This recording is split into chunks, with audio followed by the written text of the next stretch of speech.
Utara. Penyelesaian sengketa di Laut Natuna Utara menjadi perhatian global. Tantangan yang dihadapi dan strategi penyelesaian konflik yang ada. Yang menjadi latar belakang sengketa di Laut Natuna Utara adalah Laut Natuna Utara merupakan wilayah maritim yang diperebutkan oleh negara-negara di kawasan Asia Tenggara.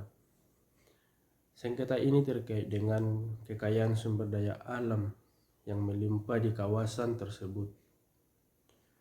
Hukum dan perjanjian yang terkait penyelesaian sengketa di Laut Natuna Utara melibatkan berbagai hukum dan perjanjian internasional, termasuk Konvensi Perserikatan Bangsa-Bangsa tentang hukum laut dan perjanjian bilateral antara negara-negara tersebut.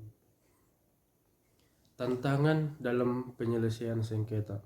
Penyelesaian sengketa di Laut Natuna Utara menghadapi tantangan seperti perbedaan klaim, sanksi ekonomi, ketegangan politik, dan masalah keamanan maritim.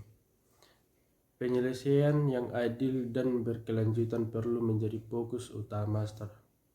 Strategi penyelesaian konflik di Laut Natuna Utara terdapat beberapa bagian, diantaranya 1. Negosiasi diplomatik memperjuangkan solusi melalui dialog, pertemuan tingkat tinggi, dan mekanisme penyelesaian sengketa multilateral. 2. Penyelesaian melalui arbitrase. Proses arbitrase berdasarkan hukum internasional untuk mencapai keputusan netral dan mengikat. 3. Kerjasama maritim membangun hubungan yang lebih baik melalui pembagian pengetahuan, patroli bersama, dan pengaturan ekonomi bersama. Peran pemerintah dalam penyelesaian sengketa ada beberapa bagian, diantaranya 1. Negara memiliki sumber daya. Pemerintah harus memainkan peran penting dalam melindungi hak sumber daya dan kepentingan nasional di dalam Laut Natuna Utara.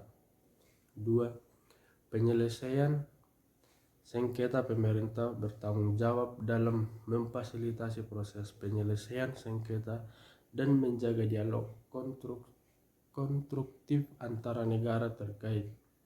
3. Promosi diplomasi. Mendorong diplomasi aktif untuk mencapai penyelesaian sengketa yang berkeadilan dan memperkuat kerjasama regional dan kawasan Asia Tenggara.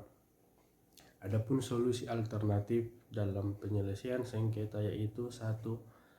Pendekatan mediasi, memanfaatkan pihak ketiga dan netral untuk memfasilitasi dialog dan mencari solusi kompromi bagi semua pihak yang terlibat.